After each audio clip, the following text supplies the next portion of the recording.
Hello hello hello hello అందరికీ నమస్కారం. ఎలా ఉన్నారు? బ్రహ్మాండంగా ఉన్నారు, నాకు తెలుసు కదా.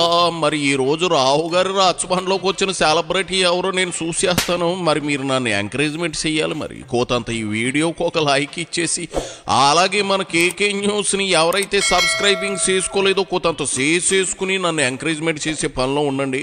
రచ్చబండలోకి వచ్చిన సెలబ్రిటీ ఎవరో చూసే పనిలో నేను ఉంటాను. ఎవరు బాబు? ఓహో, ఆడలేక మధ్యలో దరువు అన్నట్లుంది వైసీపీ నేతల పరిస్థితి. మంగళవారం కబుర్లు ఎందుకు చెబుతున్నారనేదే కదా మీ అనుమానం, డౌటు. ఇదిగో అక్కడికే వస్తున్నా. పులివెందుల జడ్పీటీసీ ఓడిపోయిన తర్వాత వైసీపీ నేతలంతా టీడీపీ రిగ్గింగ్ చేసిందని చెబుతూ ఉన్నారు. ఇక ఆ విషయం మీద మాట్లాడడానికి తొర్రిపళ్ళ నాని, అదేనండి బందర్ పిచ్చోడు పేర్ని నాని వచ్చాడు. ఆయన యాయాసం ఏమిటో చూసేద్దాం. మరి ఇదిగో పేరుని రంగైతే వేసేవు, కానీ ఆ తొర్రిపళ్ళ మధ్య విజయవాడకి బందర్కి ఉన్నంత గ్యాప్ ఉంది. దాన్ని కూడా ఏమైనా చేసే ప్రయత్నం చెయ్యాల్సింది కదా. సరే వచ్చావు కదా, ఏం చెబుతావో చెప్పాడు. మరి మీకులాగా ఇది మన ఆర్కెస్ట్రా చేసి ఉంటే మీకులాగా మొత్తం మేమే గుద్దేసుకుని మీకు మామూలుగా వేసేవాళ్ళం కదా. మీరు మాకు వేసారు కదా. ఇప్పుడు ఫ్యాన్ మీద వేసారు కదా. నిజంగా తెలుగుదేశం వాళ్ళు పాపం ఎంత కర్మ అంటే, తెలుగుదేశం వాళ్ళకి ఎంత కర్మ అంటే, అది ఉంచండి సార్. తెలుగుదేశం వాళ్ళకి ఎంత కర్మ అంటే, వాళ్ళ చేతులతో ఫ్యాన్ గుర్తుకు వాళ్ళు ఓటేశారు 680 మందికి. ఇంతకన్నా ఏమన్నా బతుకులో ఎందుకు బతకాలి మనం ఇటువంటి బతుకులు? తెలుగుదేశం వాళ్ళు మీ చేతితో 683 మంది ఫ్యాన్కి వేసారంటే ఇక ఎక్కడ చచ్చిపోవాలి? మేమెవరం ఓటుకెళ్ళా, వైసీపీ వాడు ఎవడో ఓటుకెళ్ళా, లైన్లో లేరు, దారి కాసి కొట్టారు, పోలీసులతో తన్నిచ్చారు, వార్నింగ్లు ఇచ్చారు, మెడబట్టుకుని బూత్ దాకా వస్తే మెడబట్టుకుని పోలీసులతో తోయించారు. 683 ఎక్కడి నుంచి వచ్చినాయి మాకు? నీ తొర్రిపళ్ళ సందులో తాడిచెట్టేట 683 ఓట్లు ఎలా వచ్చాయి మాకు అంటవేంది పేరుని? అంటే ఏటి జగన్ చేసిన పనికి ఆ మాత్రం కూడా రావనే నీ ఉద్దేశమా? జగన్ను భ్రష్టు పట్టించడానికి నీలాంటి భస్మాసుర హస్తాలు చాలు పేరుని. చిచ్చి చిచ్చి యాదవ సోతి, ఎకిలి నవ్వులు పక్కనెట్టి మ్యాటర్లోకి రా. ఇంతకన్నా మీ కర్మ ఇంకేం కావాలి? శత్రువు గుర్తుకి 683 ఓట్లు మీరు మీ చేతితో మీరు గుద్దారు ఫ్యాన్కి. ఇది మీరు చేసినటువంటి పాపాల్లో ఇదో భాగం. అయితే కుప్పంలో మేము ఉన్నప్పుడు ఎట్లా జరిగింది చెప్పి నారా చంద్రబాబు నాయుడు గారు దేనికి ఈ తంతు అంతా కూడా ఏం సాధించారు దీంట్లో నేను అడుగుతున్నాను. మీరేం సాధించారు? 164 సీట్లు పెట్టుకుని, 164 సీట్లతో ప్రభుత్వాన్ని పెట్టుకుని ఇంత దుర్మార్గంగా, ఇంత అరాచకంగా, ఇంత కిరాతకంగా ఏంటి మీరు సాధించేది? 13 మాసాల ఒక జడ్పీటీసీ ఒక ఆయన చనిపోతే ఆ చనిపోయిన వాళ్ళ దగ్గర ఈ రకంగా మీరు ఇన్ని ఆశాలేసి ఇంతమందిని లోబర్చుకుని ప్రజాస్వామ్యాన్ని అపహాస్యం చేసి ఏంటి మీకు తోలుకొప్పు ఎవడిస్తాడు మీకు? సూడు పేరుని, ఎన్నికలంటే యుద్ధం. మా ఓట్లు మాకున్నాయి. ఎన్ని కుట్రలు చేసినా మాకు సాలిడ్ ఓటింగ్ ఉంది.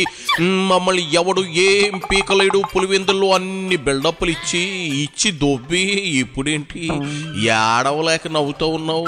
ఓడిపోయారంతే, దాన్ని ఏం చేసైనా మార్చలేరు. జగనేలకాల వైసీపీ మాడు పగిలిపోయిందంతే. మీరు కూడా కుప్పంలో ఇట్టాగే చేశారుగా, మర్చిపోయారు. తాము చేస్తే శృంగారం, ఎదుటోళ్ళు చేస్తే ఏబిసారమా? అప్పట్లో కుప్పంలో గెలిచి మీరేం సాధించారో అదే వీళ్ళు సాధించారు. అప్పుడు మీరు సురకానందం పొంది why not 175, why not Kuppam, why not Mangalagiri, why not Pithapuram అన్నారు కదా. మరి అప్పుడు మీ జగన్ రెడ్డి గడ్డి పెట్టాల్సింది కదా. మనకి 151 సీట్లున్నా ఈ కుప్పం గెలవాలని కకుర్తి పనులు చేయడం దేనికి అని నిలదీయాల్సింది కదా. క్యారీ బ్యాగుల పేరుని నాని. ఎందుకు మీకేంటంటే మీరేమో గతంలో కూడా ఇలాగే జగన్మోహన్ రెడ్డి గారి దగ్గర నుంచి 67 మంది ఎమ్మెల్యేలు ఉంటే దాంట్లోంచి 23 మందిని డబ్బులు ఇచ్చి మీరు కొనుక్కుని, 23 మందిని డబ్బులు ఇచ్చి కొనుక్కుని జగన్మోహన్ రెడ్డి గారి నాయకత్వం బలహీనపడిపోయింది కాబట్టి ఓటర్లు అతని నాయకుడిగా మీరు జగన్మోహన్ రెడ్డి గారిని గుర్తించక్కర్లేదనేటువంటి ఒక సందేశాన్ని పంపిద్దామని మీకు ఎవరినో చూసి ఎవరో వాతలు పెట్టుకున్నట్టుగా కేసీఆర్ అక్కడ తెలంగాణలో జరుగుతుంది కాబట్టి మన దగ్గర కూడా చేసేద్దామని 23 మందిని పెట్టుకుని కొనుక్కున్నారు. మీ పాపం సొమ్ముకి కాళ్ళు వచ్చినాయి తప్పితే జగన్మోహన్ రెడ్డి గారి నాయకత్వాన్ని ఏమన్నా మీరు తగ్గించగలిగారా? ఎగిరి 151 సీట్లతో వచ్చి గవర్నమెంట్ లో కూర్చున్నాడు. ఏం జరిగింది చివరికి? ఏతావాత ఏమర్థమైంది? 164 సీట్లు వచ్చి కూడా మీకు సంవత్సరం అంటే 13 మాసాలు 14 మాసాలు మీరు ఏలిన తర్వాత స్వేచ్ఛగా ఒక ఎన్నికని నడిపించే ధైర్యం కూడా మీకు లేదు. మళ్ళీ మంగళవారం కబుర్లు చెబుతావు ఏంది పేరుని? 2019లో వచ్చిన 151 సీట్ల గురించే మాట్లాడుతున్నావు ఏంది పేరుని? లేటెస్ట్ గా వచ్చిన 11 సీట్ల గురించి కూడా మాట్లాడు, తప్పే ఉంది. సపోజ్ మీరు ఇంకా ఈవీఎంల మీదే పడి ఎడుతూ ఉంటే మరి బ్యాలెట్ పద్ధతిలో జరిగిన ఎన్నికల సంగతి ఏంటి? డిపాజిట్లు కూడా రాలేదు కదా, అలా ఎందుకు జరిగిందని నువ్వు అనుకుంటా ఉన్నావు? చెప్పు పేరుని, చెప్పు. నువ్వు చెప్పలేవు, ఎందుకంటే జగన్ రెడ్డి పాలన 2024 నుంచి మొదలైందని నీకు తెలుసు కాబట్టి. నువ్వు ఆ ముగ్గుబుట్ట ముఖం అంబటిగాడి తప్ప ఒక్కడంటే ఒక్కడు కూడా మీకు ఫేవర్ గా మాట్లాడుతూ ఉన్నాడా? చెప్పు, అక్కడే మీ పరిస్థితి ఏంటో తెలిసిపోతా ఉంది.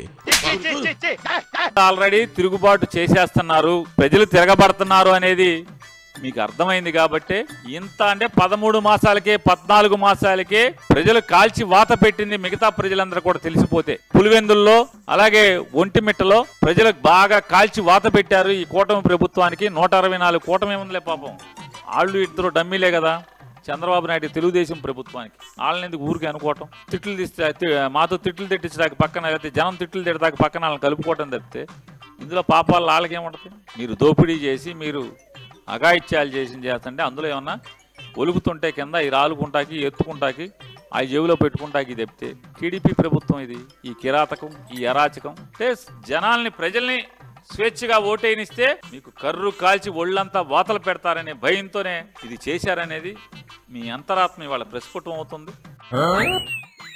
అంతరాత్మ ప్రస్ఫుటం అయ్యేదేంటి నీ పాడే? అసలు ఏం మాట్లాడుతా ఉన్నావో అర్థం అవుతా ఉందా? తాగ్గాని వచ్చావా ఏటి పేరుని? బూమ్ బీరు గట్రా సిగ్గుండాలి కదా.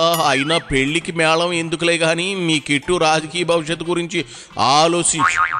ఇదిగో పేర్ని కృష్ణమూర్తి గారి ఇలకాలో మీరెందుకు ఓడిపోయారో కూడా చెప్పు. పులివెందుల ఒంటిమిట్లో మీకు జనం కూడా మరోసారి జలకిచ్చారు. అంచేత ముందు పోస్ట్ మార్టం చేసుకోండి. ఇంకా టీడీపీ మీద పడో రిగ్గింగ్ అంటూ ఏడితేనో ప్రయోజనం శూన్యం. నీ కాళ్ళ కింద క్యారీ బ్యాగులు సాచిగా చెబుతా ఉన్నాను కదా. మరో 25 ఏళ్ళు వైసీపీ అధికారంలోకి రాదుగాక రాదు, రాసెట్టేసుకో. ఇక బయలుదేరు.